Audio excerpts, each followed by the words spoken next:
కేంద్ర ప్రభుత్వం కార్పొరేట్ శక్తులకు దోచిపెడుతుందని అరుణోదయ సాంస్కృతిక సమైక్య సభ్యులు ఆవేదన వ్యక్తం చేస్తున్నారు. కేంద్ర రాష్ట్ర ప్రభుత్వాలు అవలంబిస్తున్న ప్రజా వ్యతిరేక విధానాలను అడ్డుకోవడానికి కళాకారులను ఏకం చేసి ప్రభుత్వాలపైన పోరాటం చేస్తారంటున్న అరుణోదయ కళాకారులతోటి మా ప్రతినిధి Arun Kumar face to face. New democracy అనుబంధ సంఘమైనటువంటి అరుణోదయ సంస్కృతి సమైక్య 7వ మహాసభలు మంచిర్యాల జిల్లా కేంద్రంలోని మార్కిస్ట్ భవన్లో నిర్వహిస్తున్నారు. ఈ సభలకు సంబంధించి కూడా మనతో మాట్లాడడానికి సభకు సంబంధించినటువంటి సభ్యులు ఉన్నారు. దీనికి సంబంధించిన బ్రదర్ చెప్పండి, ఏంది ప్రధానంగా 7వ మహాసభ జరుగుతుంది, సభకు ఉద్దేశించి కావచ్చు, సభకు సంబంధించిన రేటు మీ కార్యాచరణ ఎలా ఉండబోదు, ఏంది భవిష్యత్ ప్రణాళిక? అరుణోదయ రాష్ట్ర మహాసభలు ఏప్రిల్ 10-11 తేదీల్లో హైదరాబాద్లో ఉన్నాయి. కాబట్టి దానికంటే ముందుగా జిల్లా మహాసభలు నిర్వహించుకోవాలి. అందులో భాగంగానే ఇలా మంచిర్యాల జిల్లా మహాసభలను ఇక్కడ మార్క్స్ భవన్లో నిర్వహిస్తూ ఉన్నాం. ముఖ్యంగా అరుణోదయ ప్రాముఖ్యత ఏమిటి అనే విషయం చూసినప్పుడు ఇవాళ అనేకటువంటి సమస్యల మీద అరుణోదయ పనిచేస్తూ ఉంది. ఇవాళ దేశంలో కానీ ప్రపంచంలోని పరిస్థితులు చూస్తూ ఉంటే ఇవాళ అమెరికా కానీ ఇజ్రాయెల్ కానీ ఇరాన్ మీద దుర్మార్గపు దాడి చేస్తూ ఉంది. అందుకోసమే ఈ అంశం మీద కూడా అదిగో చూడు అమెరికాడో వస్తుండు బాంబులు, అదిగో చూడు అమెరికాడో వస్తుండు బాంబుల సంచులతోని బయలెల్లినాడు చూడు, బాంబుల సంచులతోని బయలెల్లినాడు చూడు, ప్రజల ప్రాణాలను నిండుగా తింటుండు, అదిగో చూడు అమెరికాడో వస్తుండు, అదిగో చూడు అమెరికాడో వస్తుండు. ఇవాళ అమెరికా సామ్రాజ్యవాదం కానీ ఇజ్రాయెల్ కానీ మొత్తం యావత్ ప్రపంచాన్ని కబలించడం కోసం, ఆక్రమించడం కోసం అనేక రకాల కుట్రలు కుతంత్రాలు చేస్తూ ఉంది. అందులో భాగంగానే ఇవాళ ఇరాన్ మీద దుర్మార్గపు దాడి చేస్తూ ఉంది. దాన్ని అరుణోదయ తీవ్రంగా ఖండిస్తూ ఉంది. అంతేకాదు భారతదేశంలో కూడా దాదాపు 11 సంవత్సరాల నుంచి నరేంద్ర మోడీ పరిపాలన కొనసాగుతుంది.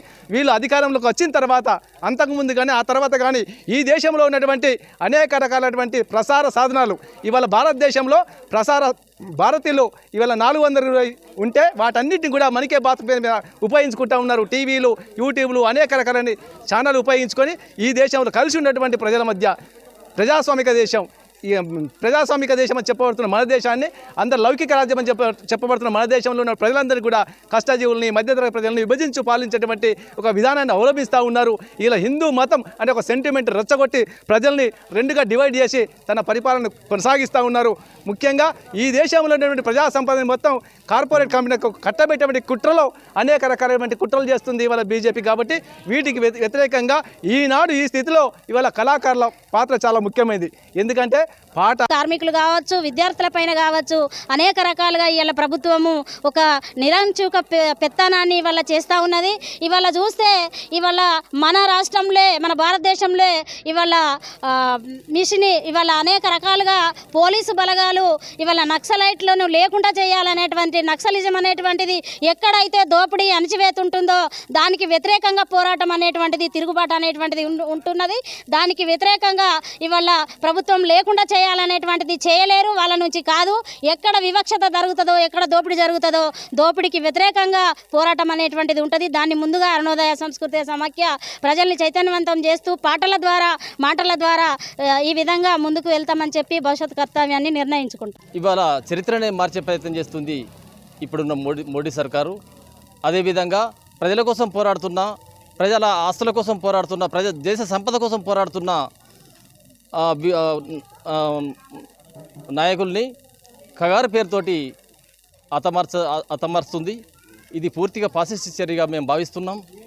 అట్లనే అరుణోదయ కళామండలి ప్రజా చైతన్యంలో భాగంగా కార్మిక, రైతు వర్గాలలో తమ పోరాటాలకు మద్దతుగా నిలుస్తుంది.